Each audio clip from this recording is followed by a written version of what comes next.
उसी प्रकार जब कोई सद्गुरुदेव भगवान हमारे जीवन में हमारी नैया को पार करने के लिए हमारे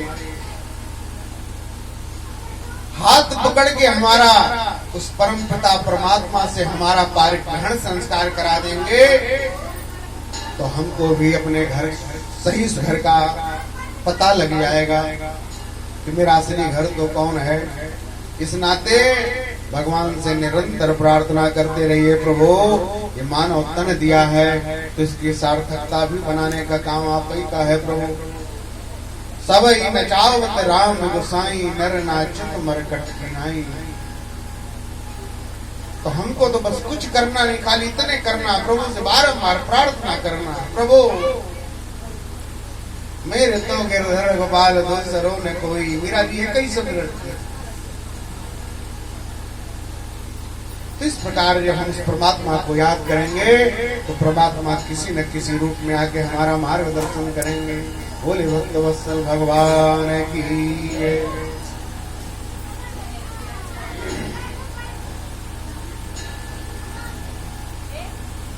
सौनक जी महाराज प्रश्न करते हैं कि महाराज ये व्यास जी कौन है और भागवत इन्होंने क्यों लिखी, कब लिखी, कैसे लिखी, इसका प्रयोजन क्या है। तो उस परम तत्व का विविध रूप से अवतार बताने के लिए, व्यास जी के उत्पत्ति का कारण बताने के लिए शुक जी महाराज कहते हैं, ऋषियों ध्यान से सुनिए। जिस समय द्वापर के अंत में भगवान के कला अवतार श्री कृष्ण द्वैपायन वेदव्यास जी महाराज का प्राकट्य हुआ, तो वेदव्यास जी महाराज ने अपनी दिव्य दृष्टि से इस संसार पर दृष्टिपात किया, भविष्य पर दृष्टि डाली। तो घोर कलिकाल के कलुषित प्राणियों को इस कलिकाल में रत देखा, सभी खाने पीने सोने में मस्त हैं। चिंता हो गई। मंदा सुमंद मतियो मंद भाग्या, विचार करने लगे कि जीवों का कल्याण कैसे होगा। कलिकाल में लोगों की बुद्धि भी मंद है, भाग्य भी मंद है, और कोई बुद्धिहीन व्यक्ति हो और भाग्यशाली हो तो अपने भाग्य के बल पर अपना काम चला लेगा, पर भाग्यहीन हो और यदि बुद्धिमान व्यक्ति है तो अपने बुद्धि के बल पे काम चला लेगा, और भाग्यहीन भी है बुद्धिहीन भी है तो महाराज उसका किस प्रकार कल्याण होगा। जिसके दोनों ही मंद पड़ गए हैं, ऐसे जीवों का कल्याण कैसे होगा। व्यास जी महाराज चिंता में पड़ गए। विचार किया, सोचते सोचते उन्होंने एक वेद के 4 विभाग कर दिए। ऋग्वेद, यजुर्वेद, सामवेद, अथर्ववेद। उस पर भी उनके चित्त को शांति नहीं मिली, क्योंकि वेदों में तो ज्ञान का भंडार भरा है, बस वैदिक भाषा को कोई आम आदमी नहीं जानता। जो वैदिक होगा, जो वैदिक ब्राह्मण होगा वही जान पाएगा, स्वाध्याय निरंतर करता है। तो मन शांति नहीं, मन को शांति मिली तो उन्होंने महाभारत की रचना कर दी, परंतु फिर भी व्यास जी को मन में संतुष्टि नहीं हुई, तो एक एक करके 17 पुराणों की रचना करते चले गए। फिर भी व्यास जी महाराज के मन में संतोष नहीं हुई। सोच रहे थे कि अब क्या किया जाए, बड़े चिंतित बेचारे। तभी अचानक व्यास जी के कानों में ध्वनि सुनाई पड़ी। क्या? नारायण नारायण श्रीमन नारायण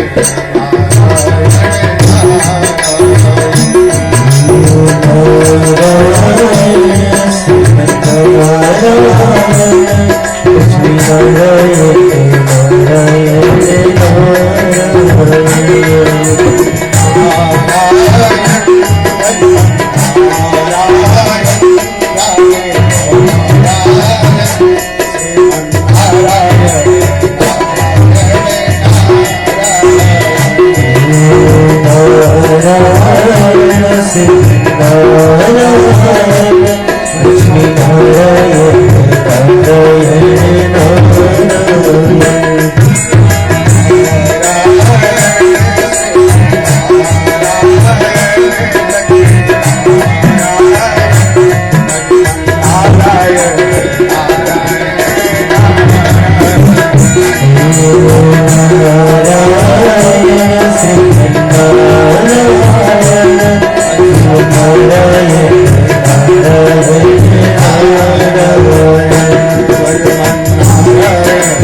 नारद अपनी पीड़ा पर गोविंद के पुराणवाद गाते हुए व्यास जी के सामने प्रकट हो गए।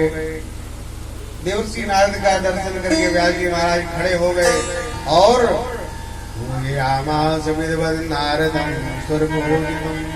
बड़े बड़े देवताओं के द्वारा परम पूज्य नारद देवर्षि नारद का व्यास जी महाराज ने पाद अर्घ आचमन आदि के द्वारा विधिवत पूजन किया। अतिथि पूजन करने के पश्चात आदर पूर्वक आसन लेकर बैठाए। तब नारद जी मुस्कुराते हुए बोल पड़े, पराशर्य महाभाग भवत कच्चिदात्म परितुष्यत शारीर आत्मा मानस जीव। अरे पराशर नंदन, आपका मुखकमल मलिन क्यों? किस बात की चिंता आपको सताई जा रही है? आपके धर्म कर्म तो व्यवस्थित चल रहे हैं कि नहीं? आपकी दिनचर्या में, भगवत सेवा में, पूजा पाठ में कोई विघ्न तो उपस्थित नहीं हो रहा। व्यास जी कहते हैं, नारद जी महाराज, आप ने जो कुछ भी पूछा है वो सब ठीक ठाक चल रहा है। मेरे पूजा पाठ में कोई बाधा नहीं है। मैंने जीवों के कल्याणार्थ बड़े बड़े ग्रंथों की रचना कर डाली महाराज, पर न जाने क्यों मेरे चित्त को चैन नहीं मिले। अभी मेरे मन में पूर्ण संतुष्टि नहीं हो पा रही। मेरे मन में जो एक आह्लाद होना चाहिए कि मैंने समाज के लिए कुछ किया, उससे पूर्ण संतुष्टि मेरे मन को अभी नहीं। वो क्यों नहीं है वो मैं स्वयं भी नहीं जान पा रहा। नारद जी बोले, तो हम बताएं आपको। तब सूत जी महाराज करते हैं, श्री नारद उवाच। अब नारद जी तो बोलते दिखाई पड़ रहे हैं, पर नारद जी के भीतर परमात्मा बोल रहे हैं। आप कभी श्रीमद् भागवत की मूल पाठ पोथी पर ध्यान दीजिए। इस प्रकरण में पहले केवल नारदोवाच लिखा जाता है, लेकिन अब लिख रहे हैं श्री नारदोवाच, माने अब श्री लगाई, पहले नहीं लगाई, क्योंकि पहले नारद जी बोल रहे थे। अब नारद जी बोलते तो दिखाई पड़ रहे हैं, पर नारद जी के भीतर से स्वयं परमात्मा बोल रहे हैं। नारद जी कहा, व्यास जी महाराज, आपने बड़े ग्रंथ लिखे, बड़ी विचित्र भाषा का वर्णन किया आपने, लेकिन एक चीज बताऊं आपको, कथा हम बोल रहे हैं, आपको आनंद आ रहा है कि नहीं आ रहा है, हमको इसका अंदाजा यहां से लग जाता है। बोलिए कैसे? कथा बोलने में हमको अंदाजा आनंद नहीं आएगा तो आपको सुनने में कैसे आ पाएगा महाराज? तो नारद जी कहते हैं कि देखो, आपने तो बड़े बड़े चमत्कार दिखलाए, बड़ी विचित्र भाषा में भी लिखे हैं, लेकिन महाराज एक बात जान लो, जब तक भगवान के, हमारे कन्हैया के गुणानुवाद नहीं गाओगे, तब तक उसमें किसी को आनंद नहीं आएगा, न तुमको आएगा न भक्तों को आएगा। व्यास जी कहते हैं, महाराज अब मैं जीवन देखिए कहां से कहां पहुंच गया, शरीर जर्जरित तो हो गया है, अभी संस्था में कुछ शरीर से बन नहीं पाए।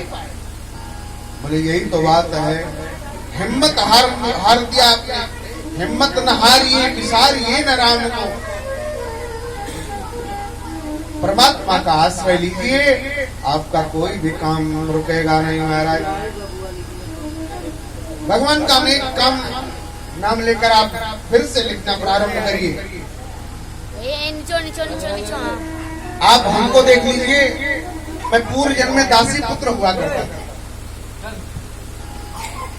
मैं जैसे ही जन्म लिया, मेरे पिताजी का स्वर्गवास हो गया।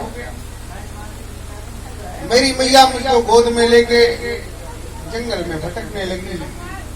तो एक संतों का आश्रम था, भूखी थी, कई दिनों से खाई नहीं थी, लेकिन मुझको संतों के आश्रम में गई। संतों से कहा, बाबा मुझको 2 समय की रोटी चाहिए, आप जो काम कहोगे मैं करूंगी। संतों का हृदय आपको कली में बताया कि एकदम नवनीत के समान होता है महाराज। ये किसी का दुख नहीं देख पाता। संतों को दया आ गई, बोले बेटी एक काम करो, तुम अंदर जाओ, हमारी पत्नियां हैं, उनसे पूछ लो, तुम्हारे लिए कोई काम बता देंगे, प्रेम से रहो, कोई दिक्कत नहीं। तो मेरी मैया संतों के आश्रम में प्रेम से रहने लगी। मेरी मैया जंगल में संतों के लिए समिधा बीनने जाती, समिधा में लकड़ी हवन करने के लिए, भोजन पकाने के लिए लकड़ी बीनने जाती है, तो मैं भी मैया के साथ जाता। मेरी मैया संतों के वस्त्र धुलती, तो मैं भी मैया के साथ मैया का सहयोग करता। और जब संत सत्संग करते तो मेरी मैया सत्संग में भी जाती थी, तो मैं भी अपनी मैया के साथ सत्संग में संतों के बीच बैठ के खूब आनंद लेता। एक बार चातुर्मास में तमाम संत कहीं बाहर से आए। चातुर्मास उसको कहते हैं कि यहाँ 4 महीने संत एक ही जगह बैठकर केवल भजन करते हैं, सत्संग करते हैं। बरसात के जो 4 महीने होते हैं इनमें संत विचरण नहीं करते हैं, वो एक जगह बैठ के भजन करते हैं, उसको चातुर्मास बोलते हैं। तो चातुर्मास करने के लिए कुछ संत आए और उन संतों के सेवा में माँ के साथ मैं भी लग गया। माँ भजन सुनने जाती तो मैं भी जाता, सत्संग सुनने जाती तो मैं भी जाता। धीरे धीरे उन संतों के बीच में रहते रहते मेरा मन इतना लग गया कि महाराज मैं संतों के बगैर 1 मिनट भी रहना मेरे लिए मुश्किल हो गया। जब तक उनके बीच में पहुंच नहीं जाता मुझको चैन नहीं रहता। चातुर्मास समाप्त हो गया, संत लोग जाने लगे, मैं भी बाबा के पीछे पड़ लिए ले लिया। संतों ने कहा बेटा तू कहाँ जा रहा है? बोले बाबा महाराज हम भी आपके साथ चलेंगे, हमको तो आपके साथ में आनंद आ रहा है, हम भी भगवान की खूब आराधना करें। महात्मा जी बोले कि देख बेटा तेरी मैया ने कितनी सेवा हमारी की है 4 महीने, और कहीं तो मैं तुझको लेके चला गया तेरी मैया मुझको जीवन भर गाली। एक काम कर बेटा, या तो तू अपनी मैया से पूछ के आ जा, तो हम तो अपने साथ में रखने में तुम्हें कोई आपत्ति नहीं, और अगर मैया आज्ञा नहीं देती है तो हम तुमको मंत्र दे देते हैं, तुम घर में ही बैठ के भजन करो। भाई तुमको भजन ही तो करना है, चाहे घर में करो या बाहर।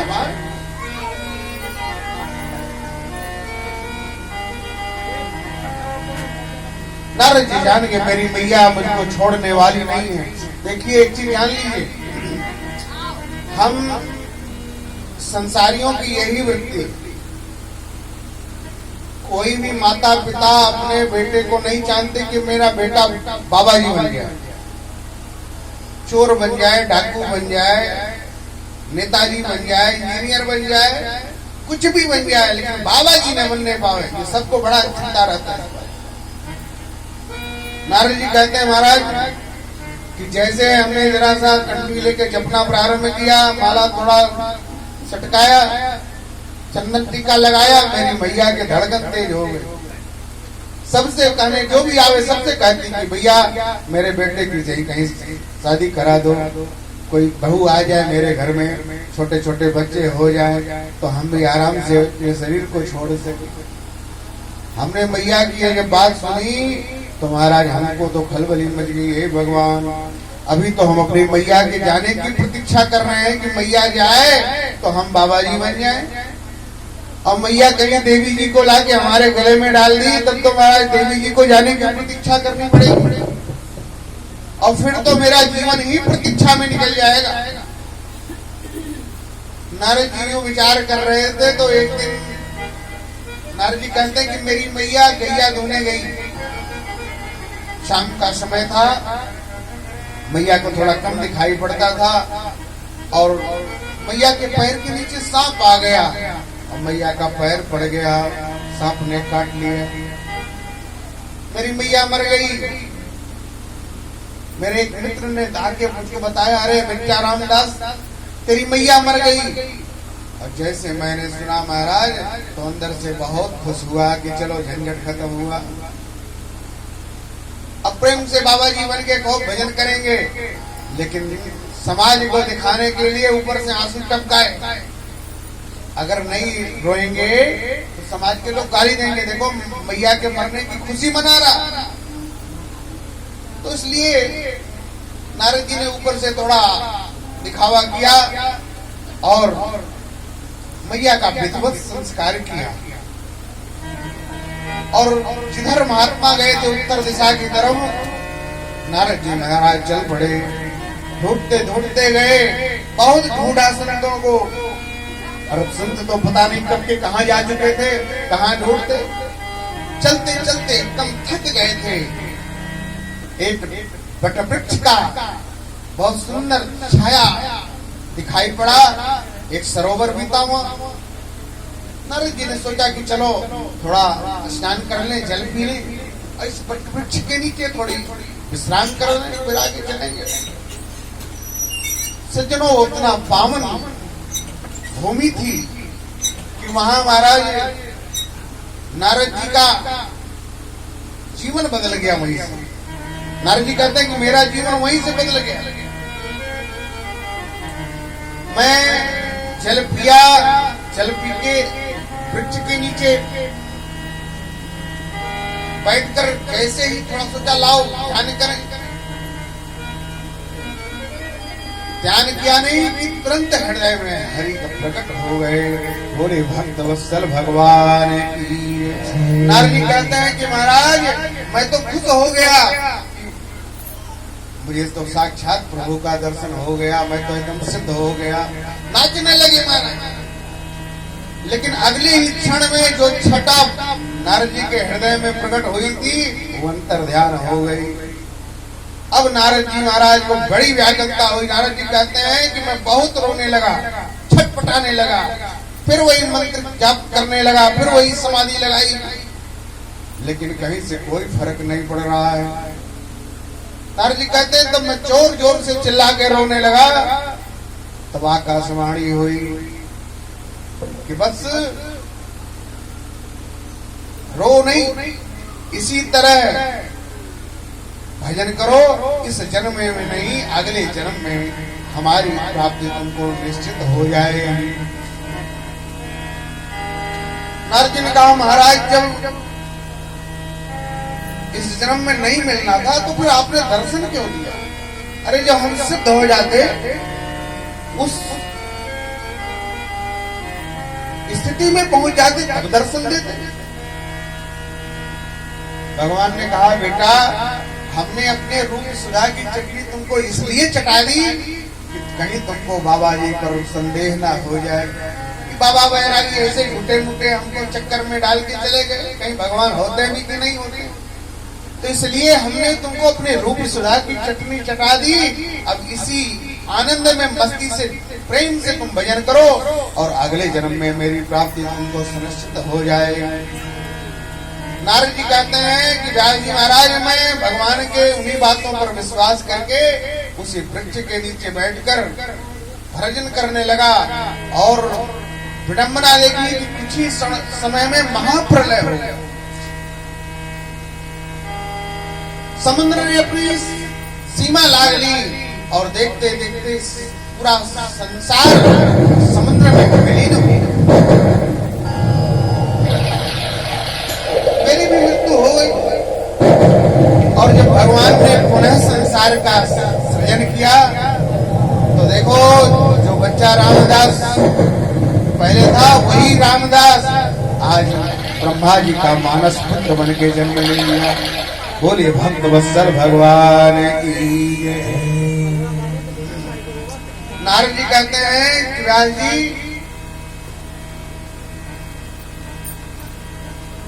जब मैं ब्रह्मा का बेटा बन के पैदा हुआ तो हमारे स्वभाव में कोई परिवर्तन नहीं था। कोई मैं निरंतर प्रभु के ध्यान में हमेशा मग्न रहता था। एक बात ध्यान दीजिए कि आपके अंदर जो संस्कार आज बने हैं अंते यामती सागति, अंत समय में जैसा चिंतन आपका होगा इस बात को गठिया लीजिए। अंत समय में जो चिंतन आपका बनेगा, बाबा जी पैर को मोड़ के इस तरह से बांध के मत बैठिए। इसका फल जानते हैं क्या? इस आसन को दरिद्र आसन कहते हैं। साक्षात इंद्र भी अगर इस आसन में बैठकर 7 दिन लगातार भागवत सुन ले तो वो भी दरिद्र हो जाएंगे। आज से ऐसा मत करो। बोलिए भक्त वत्सल भगवान की। तो नारद जी कहते हैं महाराज, मैं भी कह रहा था, आपको निवेदन कर रहा था कि जीव के अंदर जो संस्कार हैं और संस्कार करते करते अगर आपके लक्ष्य की प्राप्ति नहीं हो पाई और आपका शरीर छूट गया और फिर अगला जन्म जब आपका होगा तो जहां से आपका लक्ष्य छूटा है, जो संस्कार आपके पूर्व छूट चुके हैं, वहीं से फिर से जागृत हो जाएंगे बाल्यावस्था से। लोग कहते हैं कि अरे ये तो अभी देखो, अभी 5 साल का बच्चा है, कितना बढ़िया भागवत सुना रहा है, बढ़िया, इसके पूर्व जन्म के संस्कार है, वही से आपका संस्कार जागृत हो जाता है। नारद जी कहते हैं महाराज, जब ब्रह्मा जी का मानस पुत्र जन्म बन के बना उपस्थित हुआ तो मैं फिर भी भगवान की मस्ती में झूमने लगा और झूम कर खूब प्रेम से गाता था, जय जय गोविंद गोविंद गोपाला, जय जय गोविंद गोविंद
बोले कृष्ण कन्हैया लाल की।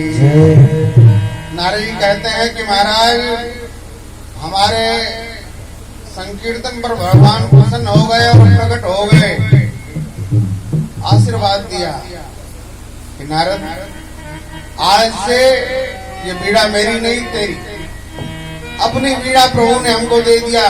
बोला कि नारद ये मेरी बीड़ा लो और मेरे गुणगणों का ज्ञान करो, समाज में धर्म का प्रचार करो। और तब से देखो नारद जी, व्यास जी महाराज, मैं भगवान की बात मानकर निरंतर घूमता रहता हूँ और भगवान के नाम का स्मरण किया करता हूँ। कहाँ दासी पुत्र था रामदास, आज देखो ब्रह्मा जी का मानस पुत्र बन गया हूँ, तुम्हारे सामने प्रकट हूँ। मानव में जाऊं, दानव में जाऊं, कहीं भी जाऊं, जहां भी जाता हूं वहीं मेरी पूजा होती है।